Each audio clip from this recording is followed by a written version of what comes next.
Góðan daginn. Ég heiti Einar Hildarsson og verkefnastjóri tækni- og uppfyllingadeildar hérna á Grand Hotel.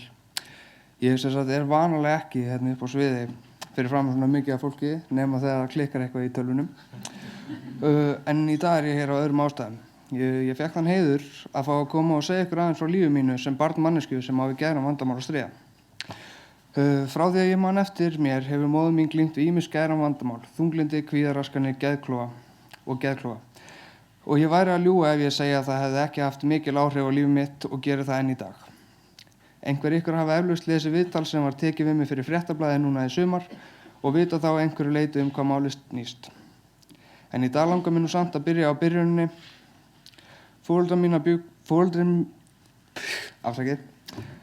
mínir bjuggu út í Danmörku, nánar tiltekið í Kristiníu þegar ég fæðist árið 1990. Gefið að ég man ekkert eftir dvöl minni þar því móðir mín flýr með mig til Íslands þegar ég rétt 1 árs gamall til að losna frá heimilisofbeldi sem faðir minn beitti hana á meðan þau bjuggu þar saman. Þegar við komum til Íslands flytjum við inn hjá ömmu minni og afa en stuttu seinna skilur hún mig eftir þar og fer aftur til Danmerkur og kemur svo aftur ólétt af litlusystur minni sem fæðist svo í desember árið 1992. Eftir það flytjum við inn í íbúð á vegum hjálparsamtaka. Ég get ekki sagt að ég muni mikið eftir þessum tíma enda enn mjög ungur. Og þar að leiðandi langaði mig að spóla fram í árið 1996. Þótt að hafi líklegast ekki verið í fyrsta skipti sem fólk næst okkur varð vart við hversu veik móðir mín var, þá var það fyrsta skipti sem hún sýndi það af alvöru. Á þeim tíma höfðum við systir mín dvalið hjá ömmu og afa nokkur tíma vegna þess að móðir mín bað þau að hafa okkur því að hún væri svo veik að hún væri hætt að sofa og hefði ekki andlegt úthald í að sjá okkur. Að sjálfsögðu tóku amma og afa okkur fagnandi og leyfðu okkur að búa hjá sér eins og þau hefðu nú oft áður gert bæði okkur systkinum og allri litlu fjölskyldunni. Svo skeður það í daginn að mamma kemur og ætlar að fá að taka mig eitthvað að stúsast en amma og afi banna henni það því þeim leist ekki á því hvernig hún var stemd. Og þannig varð úr að ég varð eftir hjá ömmu og afa en mamma fór ein. Þótt ég viti ekki hvernig hefði farið ef mamma hefði tekið mig með þá er ég nokkuð viss að þetta var eitt af skiptunum sem amma og afi hafa bjargað lífi mínu. Því seinna þennan sama dag reyndi mamma að drepa sig með því að stökkva fram að bílastæðahúsi á Hverfisgötunni. Ég man ekki eftir þessu kvöldi en þetta er það sem mamma mín hefur sagt mér að skeiði. En ég man hins vegar mjög vel eftir því þegar við fengum fyrst að heimsækja móður mína upp á spítala þar sem hún lá öll saumuð saman með járngrind til að halda meðmagrindin á sér saman. Hún var voðalega ánægð að sjá okkur, knúsa okkur mikið og sagði okkur að henni þætti vænt okkur. Ég var ekki nema 6 ára gamall og litlasti mín ekki orðin 4 ára. Þannig það var ákveðið að hlífa okkur frá bláköldum raunveruleikunum þannig okkur var sagt að mamma hefði lent í slysi og þyrfti að vera upp á spítala til að jafna sig yfir jólin. Þetta eru fyrstu jólin sem ég man almennilega eftir og þau voru vægast sagt skrítin. En amma og afi voru mjög duglega að fara með okkur að heimsækja mömmu. En mér þótti það samt alltaf frekar óþægilegt að fara og sjá móður mína í svona slæmu ástandi þó svo að mér fyndist alltaf gott að hitta hana.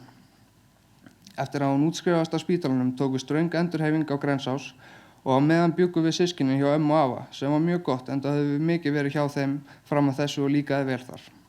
Hún hefur líklegast verið í sirka ára á Grensás þar sem einungis var einblínt á líkamlega endurhæfingu enda Grensás ekki hugsaðir í annað en það. Svo útskrifast hún á Grensás og við flytjum 3 saman í íbúð í Vesturbænum. Á þessum tíma gerði ég mig litla sem enga grein fyrir veikindum móður minna enda ekki komið með andlegan þroska til þess að skilja svona hluti.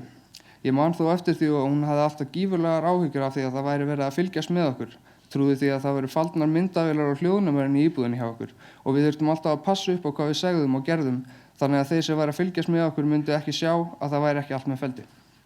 Sem barn þá trúir maður því sem manni er sagt og sérstaklega því sem foreldrar mann segir manni því maður elst upp við það að þau vilji manni alltaf það besta og þau sé alltaf að passa upp á mann og á þeim tíma trúði ég að þetta var allt partur af því. Móðir mín þjáðist af miklu ranghugmyndunum sem mestmegnis snerust að einhvers konar yfirvald væri alltaf að fylgjast með okkur og vildi gera allt sem það gæti til að taka okkur frá henni. Seinna meir fóru þær svo að snúast alls konar fólk að tala við hana og oftar en ekki voru það frægir einstaklingar sem við systkinin þekktum úr sjónvarpi eða fjölskyldumeðlimir og voru skilaboðin oftast á þá leið að við systkinin værum svo erfið að við værum að gera út af við hana og þetta fólk væri hálfpartinn að vara hana við því sem hún svo að sjálfsögðu kom til skila til okkar sem var oft mjög erfitt að heyra maður vera að gera út af við móður sína.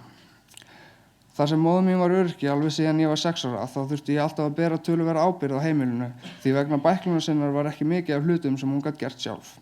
En ég held að það hafi hjálpað mér mikið í andlegum þroska því strax 10-11 ára aldur var ég búinn að gera mig grein fyrir því að mikið af því sem mamma væri að segja okkur ætti sér ekki stað í raunveruleikanum eins og yfirvaldi sem fylgdist með okkur og frægt fólk að taka hana á tal bara þegar hún væri ein á ferð til að segja henni hvað við værum hræðileg börn. Þessar uppgötvanir urðu til þess að það var ekki mjög gott á milli okkar mömmu.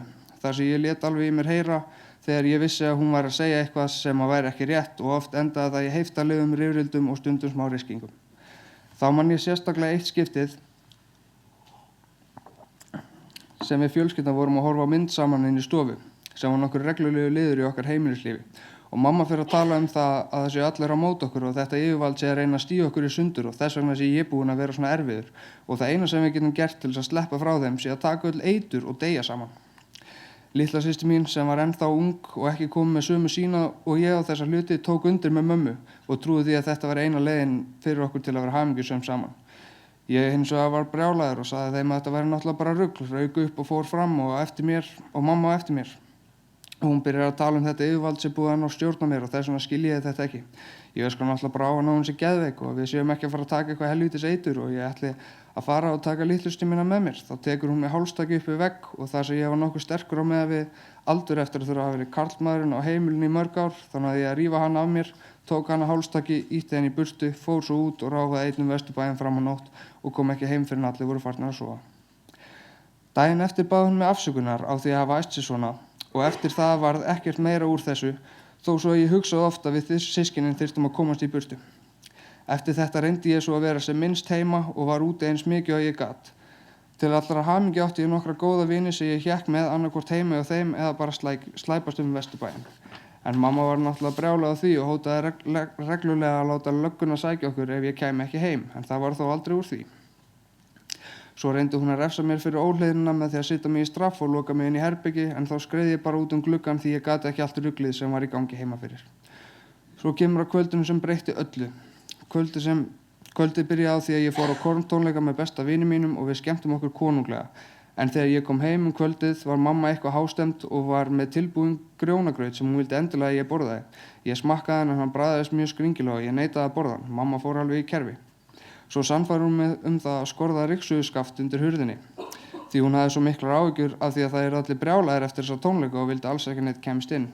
Á meðan við það sem maður hafði upplifað með henni þá fannst mér þessar áhyggjur svo sem ekkert skrýtnar og til þess að forðast að lenda í rifrildi þetta skorðaði ég bara ryksuguskaftið undir hurðinu og fór inn í herbyggi að hlusta á tónlist. Guðni kemur til mín og fer að spyrja mig út í þessa tónleika sem ég hefði verið á og biður mig að leyfa sér að heyra einhver lög með þessari hljómsveit. Ég spila nokkur lög fyrir hana, svo bjóðum við góða nótt og hún fór inn í herbyggi hjá sér og stuttu seinna fyrir ég að sofa. Það næsta sem ég man að ég hrekk upp og finna að ég allur blautur og hugsa að ég ljóti að hafa pissa á mig eða eitthvað, en þegar ég lít niður sé ég að það allt út í blóði. Kalla ég náttúrulega á mömmu og hún kemur inn og virðist vera mjög hissa og segir að ég hljóti að hafa sofnað með vasanhníf í rúminu eða eitthvað. Ég fer svo inn á baðherbergið á mér í handklæði til að þurrka blóðið og setja þrýsting á sárið. Herbergið litlustum við hliðina á baðherberginu og ég ætlaði að fara þar inn til að tjekka hvort það væri ekki í lagi með hana, en mamma stoppaði mig og vildi alls ekki að hún sæi mig svona allan út í blóði.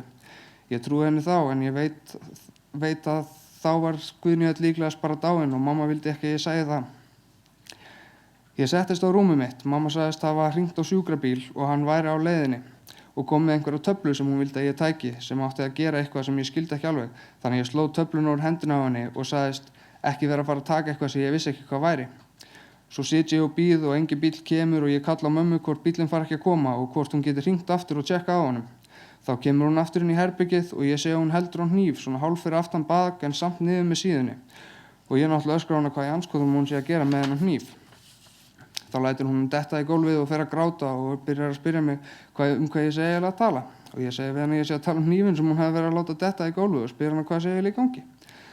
Þá fer hún fram aftur og ég held áfram að kalla á eftir henni. Svo kemur hún inn með annan hníf og gekk hratt í áttina til mín og reynir að stinga mig. En ég næði að grípa í hnífinn og hendina á henni og snúa hana niður í rúmið og ætla að fara að standa upp og þá stingur hún mig nokkur sinnum í bakið og öxlina.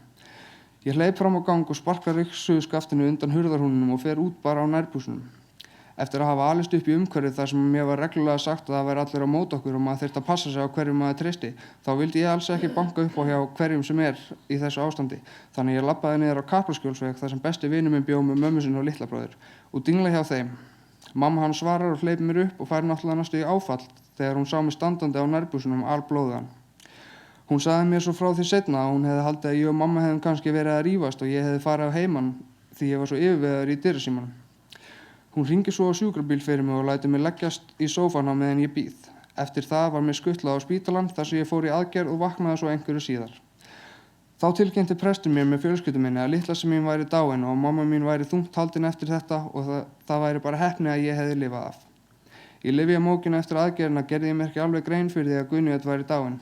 Ég skildi það en mér fannst þetta allt eitthvað svo óraunverulegt. Eftir að ég útskrifaðist á spítalanum flutti ég heim til ömmu og afa sem gerði allt sem þau gátu fyrir mig og meira. Á þessum tíma gat ég ekki ímyndað mér að tala nokkuð tíman aftur við mömmu mína og í langan tíma var ég búinn að ákveða það að ef ég sæi hana einhvern tíman aftur þá væri það þegar ég myndi drepa hana, sem var dagur sem ég sá í hillingum því þá loksins væri þetta orðið jafnt og allt yrði gott aftur. Það var ekki til nema reiði í garð mömmu fyrir að gera okkur þetta, reiði í garð barnaverndarnefndar fyrir að leyfa henni að sjá okkur á meðan hún væri svona veik, reiði í garð heimsins fyrir að vera svona ógeðslegur og ósanngjarn og síðast en ekki síst reiði í garð sjálfum mér fyrir að leyfa þess að gerast, fyrir að vera ekki betri stóri bróðir og passa upp á litlustu mína og fara með hann í burtu þegar ég hefði tækifærið.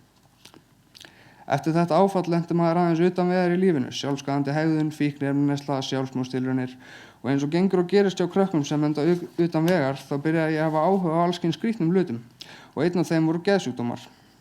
Og ég las mér slatta til geðsjúkdóma og byrjaði meira og meira að skilja að þetta væri sjúkdómur sem hefði valdið því að móðir mín hefði gert þetta og reiðin gagnvart henni fór að minnka. En þann dag í dag upplýði ég oft mikla reiði gagnvart þessum atburðum en í dag beinist reiðin ekki að móður minni þar sem ég skil orðið að hún valdi sér ekki þennan sjúkdóm og hún er yndisleg manneskja sem vill öllum vel þrátt fyrir að vera stundum mikið veik. Á þessum tíma sendi móður mín mér reglulega bréf í gegnum barnaverndarnefnd þó svo að ég vildi ekki vera í samskiptum við hana en ákvað svo einn daginn að slá til og við hittumst í húsnæði á vegum barnaverndarnefndar.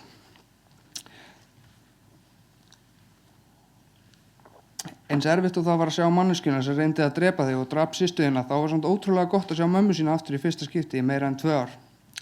Við spjölluðum slatta og hún sagði mér hvað henni fyndist leiðilegt að þetta hefði skeð. Hún myndi þó ekkert eftir því en væri samt búin að gera sér grein fyrir að þetta var eitthvað sem hún hefði gert. Í gegnum árin síðan þá höfum við verið meira og minna haldið sambandi.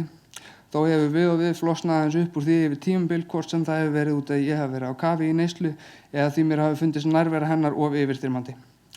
Þó hefur hún alltaf gert sitt besta til að vera til staðar fyrir mig og ég fyrir hana. Sem ég er mjög feginn að við höfum getað haldið því móðir mín veikist aftur jólin 2013 og þá byrjaði aftur ranghugmyndir að það væri slæmir andar í íbúðinni hjá henni og hún var eitthvað voða hástemd. Ég fór svo að talaði við hana og þá var hún sannfærð að þetta yfirvald væri búið að koma fyrir einhvers konar segul í loftinu á íbúðinni hjá henni sem væri að hafa áhrif á hugsanir hennar og ætlunin hjá þeim væri að taka yfir þær og láta hana gera endanlega út af við okkur eins og hún orðaði það. Mér leist ekkert á blikuna enda sá ég strax merkinum hún var ekki alveg í lagi þannig að ég bókstaflega dró hana með mér niður á bráðamóttöku geðdeildar og bað hún fengi að tala við lækni og heimtaði að ég fengi að sitja með henni með þeim meðan þau spjölluðu sem ég fékk. Sem er líklegast eins gott því mamma vildi ekki mikið segja til að byrja með en svo bað ég hann að segja lækninum það sem hún hefði verið að segja mér og þótt að þyrfti næstu að draga hverja setningu úr henni þá endaði það á því að hún var búin að segja lækninum allt og varð úr að hún var lögðinni bráðeinlögn og frelsissvipt í 48 tíma. Ég útskýrði svo fyrir starfsfólki þar að það þyrfti að veita henni meiri hjálp heldur bara 48 tíma því ég vissi að ef mamma hefði valið á því að fara þá myndi hún gera það. Ég sagði þeim frá forsögu okkar og hvað hún hefði sagt sem var til þess að ég kom með hana og ef hún fengi að fara strax aftur út á þess að fá hjálp sem væri við hæfi þá myndi það enda illa hvort sem það myndi koma niður á mér eða henni nú eða okkur báðum. Sem var líklegast rétt því þegar ég fór heim til hennar var stílabók á eldhúsborðinu þar sem teikningar af verum sem stóða væri úr draumum hennar, teikningar af þessum segli sem átti að vera að stjórna henni og sjálfsmorðsbréf. Ég hafði að sjálfsögðu samband beint við geðdeildina sem hún var á og fór þá í gang ferli að veita henni langtíma innlögn inn á Kleppi og svipta hann tímabundið sjálfræði til að hún geti fengið þá hjálp sem hún þurfti. Ég var í símasambandi við hana daglega sem var oft á tíðum mjög erfitt því þá var ausið yfir mig að kerfi væri búið að ná stjórna mér og ég væri að hjálpa þeim að gera út af við hana og starfsfólki á deildinni væri að reyna að drepa hana sem ég að sjálfsögðu reyndi að útskýra fyrir henni að væri ekki rétt því fólki sem væri að vinna á geðdeildum væri í því til að geta hjálpa fólki en ekki öfugt en ranghugmyndir hennar tókuðu það ekki í mál og enduðu þau símtal oftar en ekki á því að ég skellti á hana því ég gat ekki meira eða þá ég náði að útskýra fyrir henni ef við getum ekki bara spjalla saman í góðu þá myndi ég skella á hana því ég vildi bara heyra í henni og reyna að vera til staðar fyrir hana. Svo skeði það og hún fær inn á Kleppi og sjálfræðissviptingin tekur gildi og þá fékk ég eitt undarlegasta símtal ævi minnar. Þá útskýrt fyrir mér að það sem móðir mín hafi verið svipt sjálfræði, þá verði einhver að vera skráður með forræði yfir henni. Og þar sem ég var eina ættingi hennar sem var einhverjum samskiptum við hana, þá lá það næst að ég fengi forræði yfir móður minni. Sem ég náttúrulega samþykkti því að ég sá ekkert annað í stöðunni, en ég var beðin að koma niður og skrifa undir pappíra til að staðfesta það. Til allra hamingju þá fattaði einhver snillingur niður á spítala að það væri nú ekki alveg boðlegt að ég myndi fá forræði yfir móður minni. Og það var haft samband við mig aftur og ég spurði hvort það væri ekki í lagi að lögfræðingurinn hennar væri skráður með forræði sem ég að sjálfsögðu samþykkti því ég alveg nóg með mitt eigið sjálfræði. Móðir mín dvaldi nokkur tíma inn á Kleppi þar sem hún fékk þá aðstoð sem hún þarf og rétta lyfjameðferð og maður sá hana verða meira og meira hún sjálf aftur. Ranghugmyndirnar hurfu og hún bað mig afsökunar á því sem hún sagði með kerfi væri búið að ná stjórn á mér og þakkaði mig fyrir að grípa inn í áður en fór verr. Svo þegar hún var búin að ná sér þá fékk hún sjálfræði sitt aftur og fékk að fara heim en þarf þó að mæta upp á Klepp reglulega til að fá forðasprautur með lyfjum sem hún þarf og að tala við geðlækni. Í dag hún í ágætis standi og samband okkar líklegast upp á það besta sem það hefur nokkur tíma verið. Það sem ég held að sé það erfiðasta fyrir móður mína og margt annað fólk sem glímir við alvarlega geðsjúkdóma er að oftar en ekki kemur það upp illindum á milli sín og annarra sem eru náum þeim og oft verður það til þess að þau verða dálítið ein á báti. Eins og með móður mína þá get ég sagt með nokkur vissu að utan fagfólks á geðsviði erum við kærasta mín eina fólkið sem getur talist í reglulegum samskiptum við hana. Það eru nokkur úr fjölskyldunni og einhverja gamla vinkonu sem hún heyrir í við og við en verður seint hægt að kalla það reglulegt. Móðir mín þakkar mér oft fyrir að vera í samskiptum við sig og hefur oftar en einu sinni sagt að ég sé ástæðan hennar til þess að halda áfram að lifa. Ég vona samt að það breytist og hún sjái að lífið er ástæðan til þess að lifa, því það er það besta sem okkur hefur verið gefið.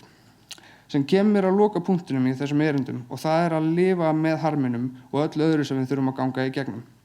Ég hef gengið í gegnum ýmislegt á mínum 25 árum hérna á jörðinni og fólk sem þekkir mig hefur oft sagt við mig að það sé ótrúlegt á meðan við allt sem ég hef gengið í gegnum að ég sé þó eins heill og ég sé. Og satt best að segja furða ég mig stundum á því sjálfur. Ef ég hefði til dæmis verið spurður fyrir 10 árum þá hefði ég sagt að ég hefði líklegast verið dauður fyrir 7 árum. En til allra hamingju rættist ekki úr því. Ég vildi óska þess að ég ætti einhverja töfralausn sem ég geti deilt með ykkur til að hjálpa ykkur í gegnum erfiðu kaflana í lífinu en svo er því miður ekki. En það eru þó 3 setningar sem ég vil biðja ykkur að muna sem hafa hjálpað mér í gegnum ótal margt.